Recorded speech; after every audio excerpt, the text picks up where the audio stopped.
He was a good-looking kid, 6'2", 6'3", clear-eyed with an easy smile. He told me he joined the Marines and was heading to Iraq the following week.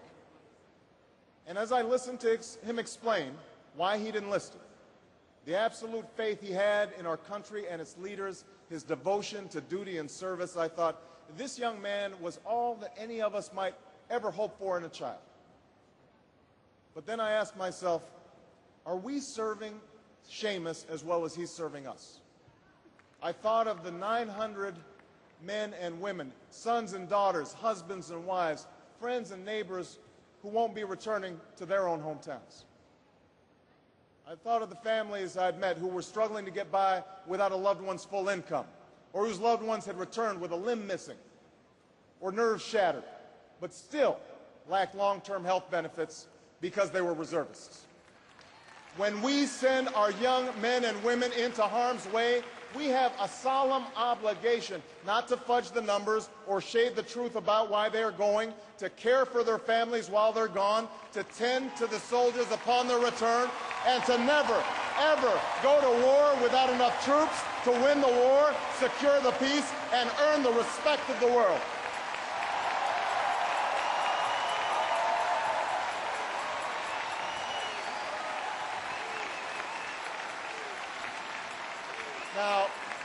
Now let me be clear. Let me be clear. We have real enemies in the world. These enemies must be found, they must be pursued, and they must be defeated. John Kerry knows this. And just as Lieutenant Kerry did not hesitate to risk his life to protect the men who served with him in Vietnam, President Kerry will not hesitate one moment to use our military might to keep America safe and secure. John Kerry believes in America, and he knows that it's not enough for just some of us to prosper. For alongside our famous individualism, there's another ingredient in the American saga, a belief that we're all connected as one people. If there's a child on the south side of Chicago who can't read, that matters to me even if it's not my child. If there's a senior citizen somewhere who can't pay for their prescription drugs and having to choose between medicine and the rent, that makes my life poor even if it's not my grandparent. If there's an Arab American family being rounded up without benefit of an attorney or due process, that threatens my civil liberties.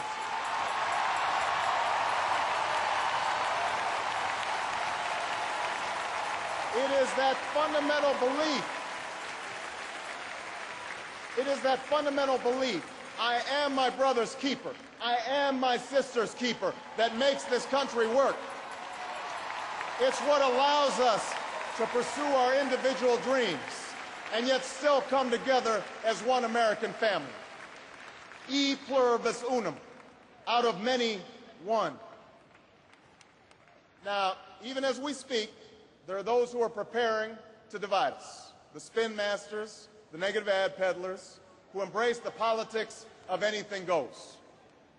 Well, I say to them tonight, there is not a liberal America and a conservative America. There is the United States of America. There is not a black America and a white America and Latino America and Asian America. There's the United States of America. The pundits like to slice and dice our country into red states and blue states, red states for Republicans, blue states for Democrats. But I've got news for them, too. We worship an awesome God in the blue states, and we don't like federal agents poking around in our libraries in the red states. We coach Little League in the blue states, and yes, we've got some gay friends in the red states. There are patriots who opposed the war in Iraq, and there are patriots who supported the war in Iraq. We are one people, all of us pledging allegiance to the Stars and Stripes, all of us defending the United States of America.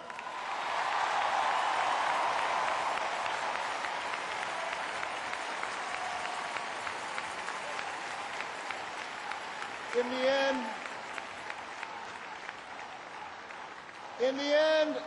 the end, that's what this election is about.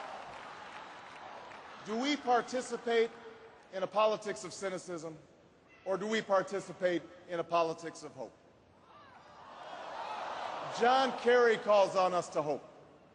John Edwards calls on us to hope. I'm not talking about blind optimism here, the almost willful ignorance that thinks unemployment will go away if we just don't think about it, or healthcare crisis will solve itself if we just ignore it. That's not what I'm talking about. I'm talking about something more substantial.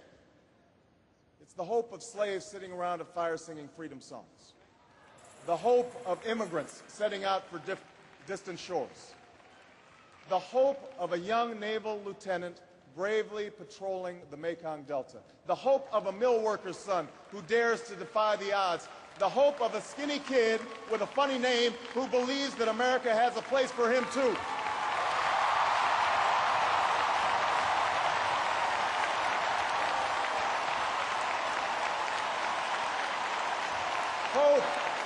Hope in the face of difficulty, hope in the face of uncertainty, the audacity of hope.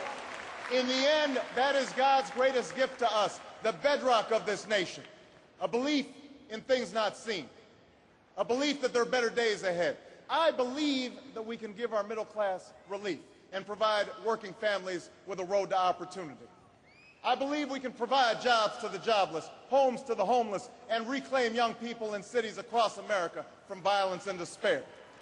I believe that we have a righteous wind at our backs, and that as we stand on the crossroads of history, we can make the right choices and meet the challenges that face us. America, tonight, if you feel the same energy that I do, if you feel the same urgency that I do, if you feel the same passion that I do, if you feel the same hopefulness that I do, if we do what we must do, then I have no doubt that all across the country, from Florida to Oregon, from Washington to Maine, the people will rise up in November, and John Kerry will be sworn in as president, and John Edwards will be sworn in as vice president, and this country will reclaim its promise, and out of this long political darkness, a brighter day will come. Thank you very much, everybody. God bless you.